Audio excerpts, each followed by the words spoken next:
La phénylcétonurie est une maladie héréditaire autosomique récessive qui est caractérisée par l'absence ou la diminution de l'enzyme phénylalanine hydroxylase. Cette enzyme elle dégrade la phénylalanine qui se trouve au niveau des protéines de l'alimentation. Cette phénylalanine ne sera pas fragmentée ni hydrolysée, donc elle va s'accumuler au niveau du sang, puis au niveau du cerveau de façon très importante, et il va faire éviter la pénétration des acides aminés neutres au niveau cérébral.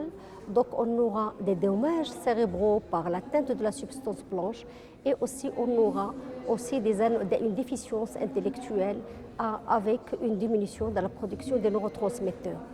Donc le bébé va naître normalement à la naissance. Pourquoi? Parce qu'il était protégé par sa mère.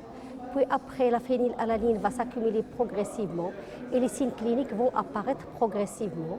Donc les signes cliniques sont surtout de l'épilepsie. Ça peut être des spasmes épileptiques au bas âge. Puis après, d'autres types d'épilepsie peuvent apparaître.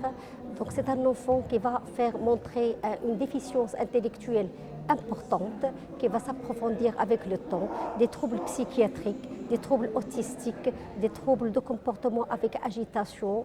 C'est un enfant qui ne va pas parler correctement, qui va avoir des troubles scolaires, donc il va avoir un handicap mental important et parfois même des troubles moteurs.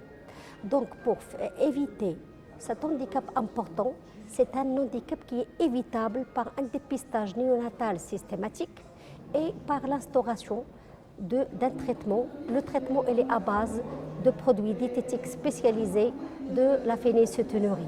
Donc on doit en principe considérer un dépistage néonatal structuré et national pour ne pas passer à côté de cette maladie.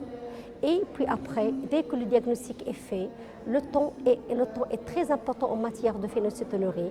Il faut instaurer les produits diététiques de façon rapide.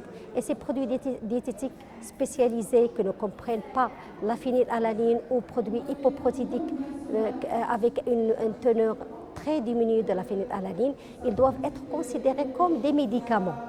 Donc dès que l'enfant va commencer ces produits avec un régime hypoprotidique, un suivi métabolique important, avec un suivi des neuropédiatres, d'un métabolicien, avec un bilan biologique de contrôle, on va avoir un enfant normal qui va être scolarisé normalement et qui va intégrer l'université, qui va être un adulte normal dans la société.